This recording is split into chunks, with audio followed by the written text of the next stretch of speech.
আজ বানাচ্ছি মোরলা মাছের রসা। বেগুন, আলু, টমেটো, কাঁচা লঙ্কাগুলোকে লম্বা লম্বা করে কেটে নিয়েছি।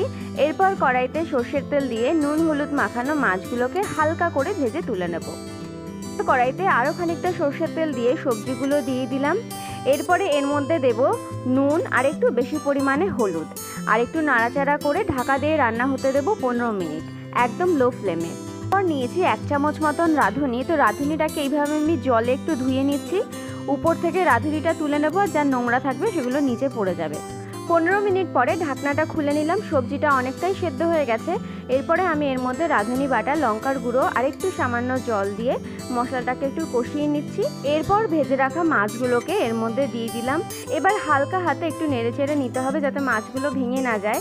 আর দিয়ে দিলাম 1/2 চামচ মতন চিনি। এবারে নাড়াচাড়া দিয়ে আরেকটু ঢাকা দিয়ে 2 মিনিট রান্না করলেই কিন্তু রেডি হয়ে যাবে মোরলা মাছের রসা।